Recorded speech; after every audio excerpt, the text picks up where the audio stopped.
بسم اللہ الرحمن الرحیم۔ اے مسلمان، تو بھول گیا کہ تو شیر تھا۔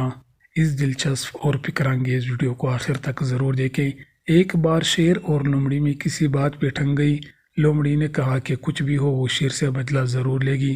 لومڑی نے جنگل میں ایک بیوٹی پارلر کھولا اور جنگل کے بادشاہ شیر سے عاجزی سے استدعا کی کہ حضور عالی مقام، آپ اپنے مبارک پائے قدم ہمارے بیوٹی پارلر میں رکھیں اور اس کی افتتاح کیجیے۔ شیر ہنسا اور کہا کہ اے نادان لومڑی، میں تو شیر ہوں، مجھے بناؤ سنگار سے کیا لینا دینا ہے؟ یہ کام تم کسی اور سے کراؤ۔ لومڑی نے کہا، اے خوبصورتی کے پیکر، میرے رحم دل عالی جاں، میں آپ کی ریپوٹیشن بہتر بنانا چاہتی ہوں۔ آپ کو علم ہی نہیں بادشاہ عالی مرتبت کہ آپ کے مخالفوں نے آپ کے بارے میں کئی جھوٹے دعوے مشہور کیے ہیں۔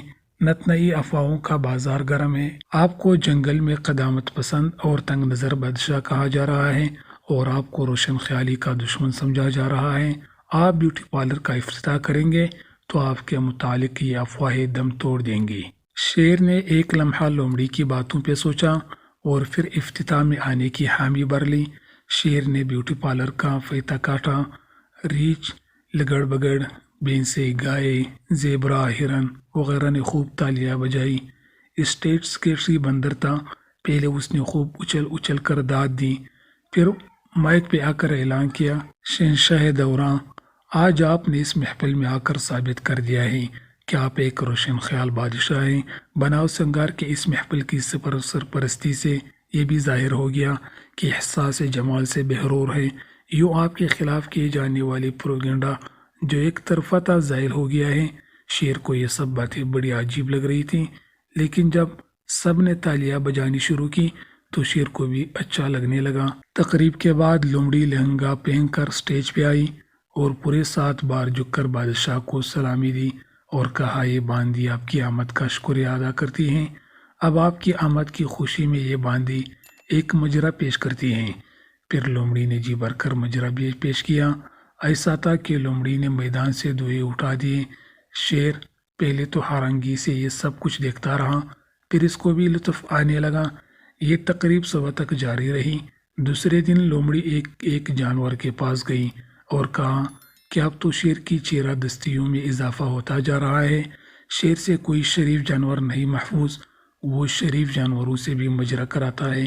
پہلے تو اس کمبخت کے ہاتھوں کسی کی جان محفوظ نہ تھی، اب عزتیں بھی نہیں محفوظ۔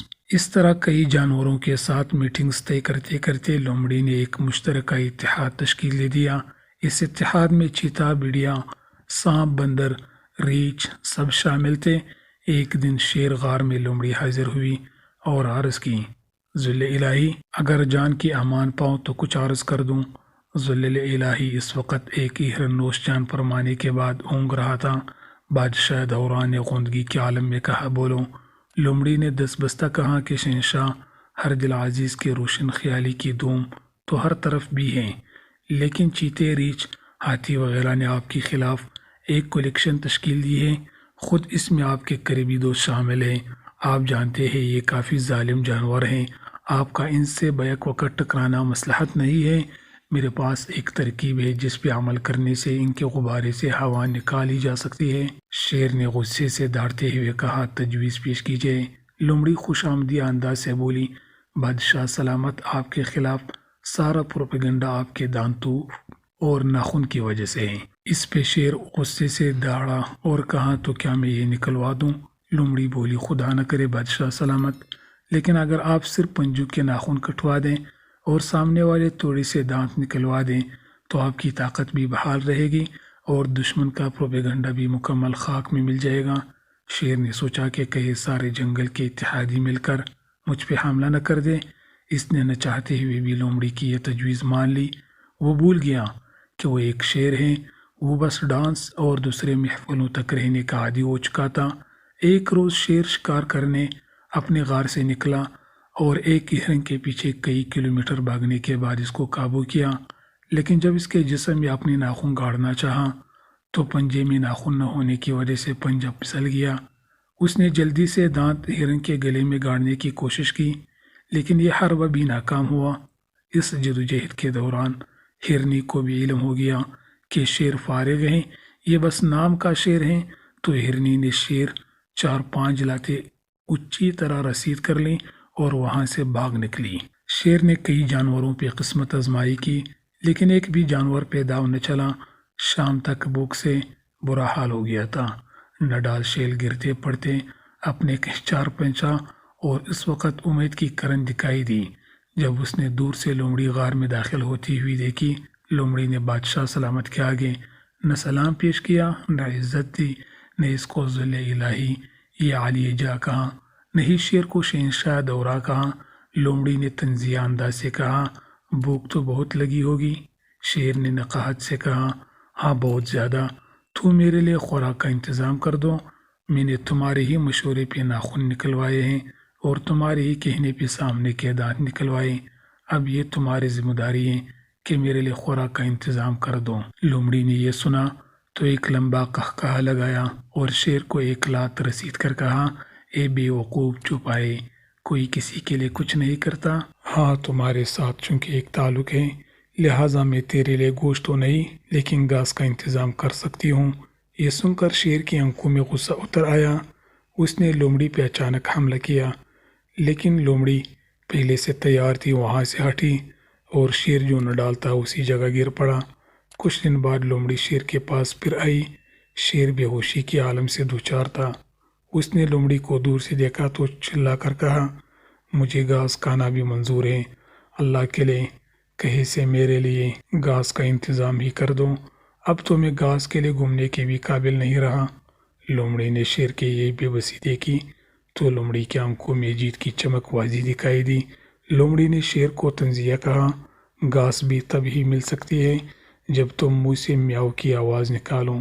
یہ سن کر شیر کا جی چاہا کہ زمین پھٹ جائے اور وہ اس میں دھنس جائے، لیکن جس کو اپنے وقار سے زیادہ اپنی جان عزیز ہو اس کی زمین میں دھنس جانے کی خواہش پوری نہیں ہوا کرتی۔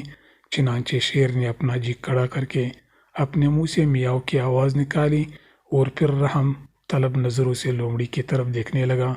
لومڑی نے حقارت سے اسے دیکھا اور کہا، یہ میاؤ کی آواز تم نے ٹھیک نہیں نکالی، تم کچھ دن ریاض کرو، پریکٹس کرو، جس دن سے تم میاؤ کی صحیح آواز نکالنے میں کامیاب ہو جاؤ تو اس دن سے تم کو گھاس باقاعدگی سے ملنا شروع ہو جائے گی۔ آخری اطلاعات آنے تک شیر ابھی تک میاؤ میاؤ کی آواز نکالنے میں مصروف ہے۔ شیر اب تک میاؤ میاؤ کی آواز نکالنے میں کافی دسترس حاصل کر چکا ہے۔ یہ شیر کوئی اور نہیں ہے بلکہ امت رسول صلی اللہ علیہ وسلم ہے، جس کو کفار نے فحاشی، روشن خیالی، شراب و شباب، مجروح کرکٹ میچوں کے پیچھے لگا کر بگا کر دوڑایا ہوا ہے۔ اتنے دلکش ہتھ کنڈوں میں پھنس کر امت محمدیہ بھول بیٹھی ہے کہ وہ ایک شیر ہے۔ اس لیے آج کفار نے امت محمدی کو ایک ناکارہ شیر میں تبدیل کر دیا ہے۔ الدعوۃ الی اللہ groups, like, comment, save, share.